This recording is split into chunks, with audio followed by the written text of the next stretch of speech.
नवोदय विद्यालय समिति के द्वारा जेएनवीएसटी एलईएसटी की जो परीक्षाएं कंडक्ट कराई जाती हैं जेएनवीएसटी क्लास 6 के लिए और एलईएसटी यानी lateral entry selection test class 9th और क्लास 11th के लिए, इनमें से कुछ पॉइंट्स ऐसे हैं जिनकी वजह से उन बच्चों का सिलेक्शन रुक जाता है जो बहुत ही होशियार होते हैं और कहीं ना कहीं डिजर्व करते हैं जवाहर नवोदय विद्यालय को।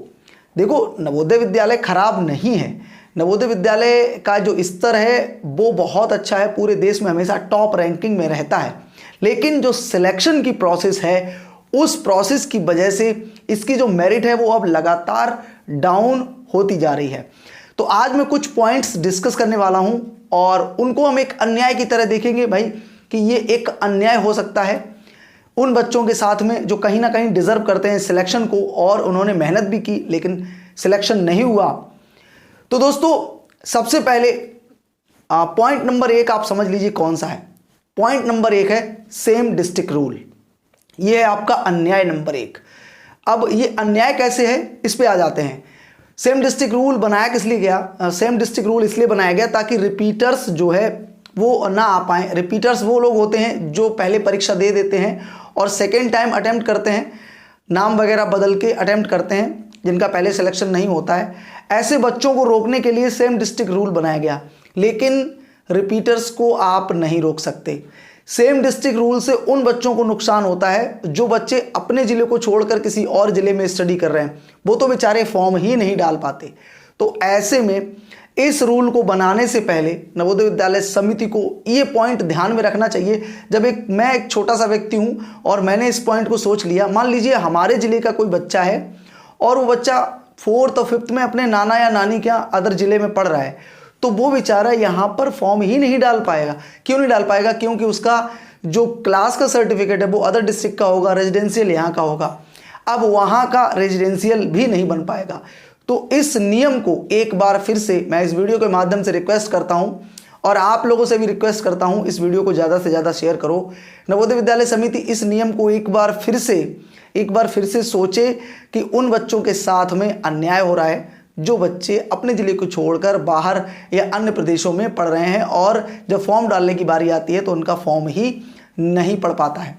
दूसरा है आप अपनी कट ऑफ शो नहीं करते। दूसरा अन्याय है कट ऑफ शो नहीं करते आप लोग। कट ऑफ भी आपको शो करनी चाहिए भाई। ऐसे में जो बच्चे तैयारी करते हैं उनको आगे की या पीछे की परीक्षाओं की कट ऑफ वगैरह देखकर बहुत सारे हम प्लान बना सकते हैं कि पीछे कट ऑफ इतनी रही थी और आगे कट ऑफ इतनी रह सकती है, तो उस हिसाब से हम अपनी तैयारी कर सकते हैं।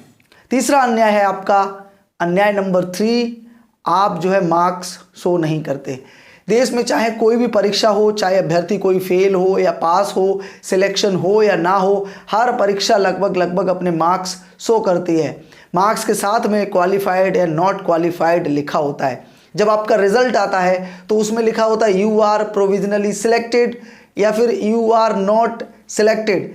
सिंपल सा आप वहाँ पर उसके मार्क्स भी शो कर सकते हो भाई।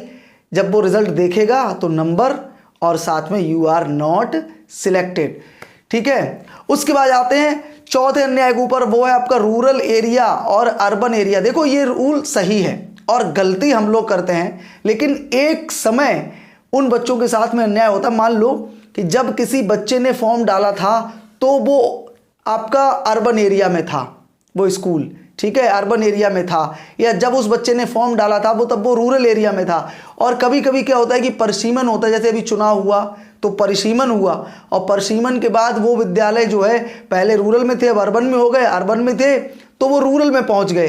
तो ऐसे में उन बच्चों का एडमिशन नहीं हो पाता क्योंकि वो रूरल एरिया सर्टिफिकेट ही प्रेजेंट नहीं कर पाते। बहुत सारे ऐसे बच्चे हैं और बहुत सारे लोगों से मेरी बात भी हुई है। तो ऐसे में उन बच्चों का एडमिशन हो जाता है। भाई ऐसे में उस बच्चे की कोई गलती नहीं है। आपकी सिलेक्शन जो प्रोसेस है वो 8 महीने चलती है।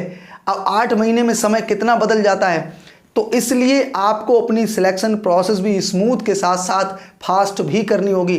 परीक्षा के बाद 1 से 2 महीने के अंदर आपकी जो है सिलेक्शन प्रोसेस खत्म होनी चाहिए और सिलेक्शन प्रोसेस चलती है आपकी 8 महीने।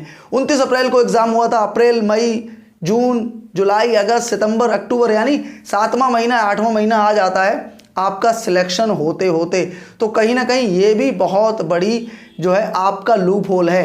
और इन सभी लूप होल की वजह से जवाहर नवोदय विद्यालय की मेरिट लगातार गिरती जा रही है, रेटिंग्स लगातार गिरती जा रही हैं, लोगों में अविश्वास जो है आता जा रहा है और कुछ अविश्वास जो है कुछ फालतू के लोग भी पैदा कर रहे हैं। ठीक है, आप लोगों में नवोदय विद्यालय के प्रति जो विश्वास है वो बिल्कुल सही है, स्टडी में कोई कमी नहीं है।